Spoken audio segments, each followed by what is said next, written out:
राधे राधे भक्तजन। आज मैं भगवत गीता के 7वें अध्याय को प्रारंभ करने जा रही हूँ, तो आप इसे ध्यानपूर्वक सुने। अध्याय 7 में भगवत ज्ञान के बारे में बताया गया है। श्लोक 1।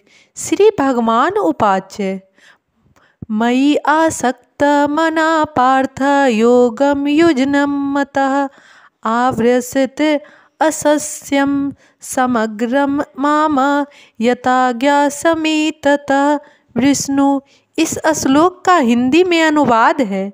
श्री भगवान ने कहा, हे पृथापुत्र, अब सुनो कि तुम किस तरह मेरी भावना से पूर्ण होकर और मन को मुझ में आसक्त करके योगा अभ्यास करते हुए मुझे पूर्णतः संशय रहित जान सकते हो।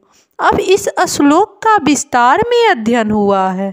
भगवत गीता के 7वें अध्याय में कृष्ण भावनामृत की प्रकृति का विशद वर्णन हुआ है।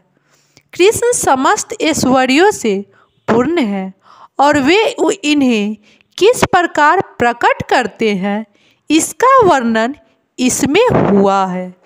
इसके अतिरिक्त इस अध्याय में इसका भी वर्णन है कि 4 प्रकार के भाग्यशाली व्यक्ति कृष्ण के प्रति आसक्त होते हैं और 4 प्रकार के भाग्यहीन व्यक्ति कृष्ण की शरण में कभी नहीं आते। प्रथम 6वें अध्याय में जीव आत्मा को अभौतिक आत्मा के रूप में वर्णित किया गया है, जो विभिन्न प्रकार के योगों द्वारा आत्म साक्षात्कार को प्राप्त हो सकता है। 6ठे अध्याय के अंत में यह स्पष्ट कहा गया है कि मन को कृष्ण पर एकाग्र करना या दूसरे शब्दों में कृष्ण भावनामृत की ही सर्वोच्च योग है। मन को कृष्ण पर एकाग्र करने से ही मनुष्य परम सत्य को पूर्णतः जान सकता है, अन्यथा नहीं। निर्विशेष ब्रह्म ज्योति या अंतर्यामी परमात्मा की अनुभूति परम सत्य का पूर्ण ज्ञान नहीं है, क्योंकि यह आंशिक होती है। कृष्ण ही पूर्ण तथा वैज्ञानिक ज्ञान है और कृष्ण भावनामृत में ही मनुष्य को सारी अनुभूति होती है। पूर्ण कृष्ण भावनामृत में मनुष्य जान पाता है कि कृष्ण ही निसंदेह परम ज्ञान है। विभिन्न प्रकार के योग तो कृष्ण भावनामृत के मार्ग के सोपान सदृश है।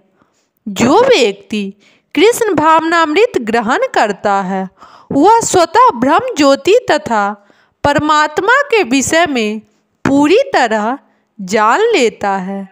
कृष्ण भावनामृत योग का अभ्यास करते मनुष्य सभी वस्तुओं को यथा परम सत्य, जीव आत्माएं, प्रकृति तथा साज सामग्री समेत उनके प्राकट्य को पूरी तरह जान सकता है। अतः मनुष्य को चाहिए कि 6वें अध्याय के अंतिम श्लोक के अनुसार योग का अभ्यास करे। परमेश्वर कृष्ण पर ध्यान की एकाग्रता को नौधा भक्ति के द्वारा संभव बनाया जाता है, जिसमें श्रवण अग्रणी एवं सबसे महत्वपूर्ण है।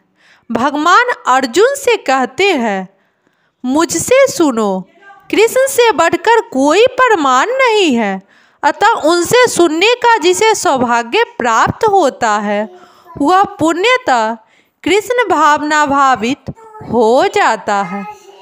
अतः मनुष्य को तो या तो साक्षात्कार कृष्ण से या कृष्ण के शुद्ध भक्त से सीखना चाहिए, न कि अपनी शिक्षा का अभिमान करने वाले अभक्त से।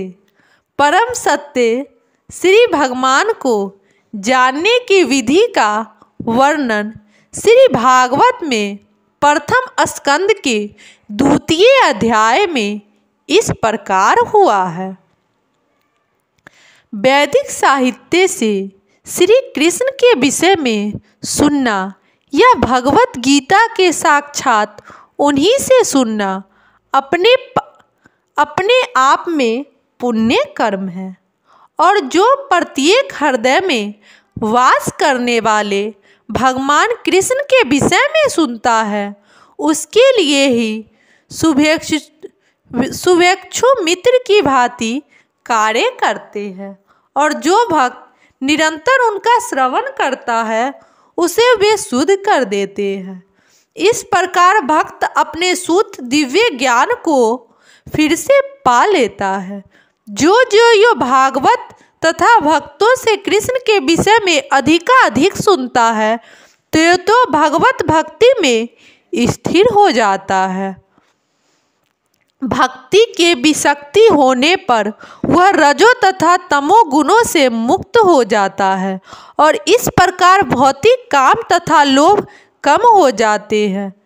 जब ये कलमश दूर हो जाते हैं तो भक्त सदोगुण में स्थिर हो जाता है, भक्ति के द्वारा स्फूर्ति प्राप्त करता है और भगवत तत्व को पूरी तरह जान लेता है।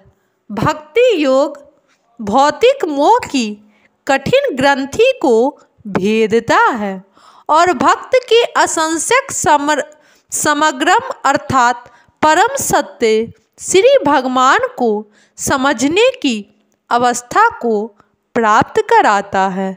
अतः श्री कृष्ण से या कृष्ण भावना भावित भक्तों के मुखों से सुनकर ही कृष्ण तत्व को जाना जा सकता है। श्लोक 2 में बताया गया है, ज्ञानम ते अहम स विज्ञानम इदम वक्ष्यामि असोतः यथा ज्ञानत्वा इह भूय अंतः ज्ञानत्वा अवस्यन्ते। इस श्लोक का हिंदी में अनुवाद है, अब मैं तुमसे पूर्ण रूप से व्यवहारिक तथा दिव्य ज्ञान कहूँगा। इसे जान लेने पर तुम्हें जानने के लिए और कुछ भी शेष नहीं रहेगा। अब इस श्लोक का विस्तार में अध्ययन हुआ है। पूर्ण ज्ञान में प्रत्यक्ष जगत, इसके पीछे काम करने वाला आत्मा तथा इन दोनों के उदम गम सम्मिलित है। यह दिव्य ज्ञान है। भगवान उपयुक्त ज्ञान पद्धति बताना चाहते हैं क्योंकि अर्जुन उनका विश्वत भक्त तथा मित्र है। चतुर्थ अध्याय के प्रारंभ में इसकी व्याख्या भगवान कृष्ण ने की और उसी की पुष्टि यहाँ पर हो रही है। भगवत भक्त द्वारा पूर्ण ज्ञान का लाभ भगवान से प्रारंभ होने वाले गुरु परंपरा से ही किया जा सकता है।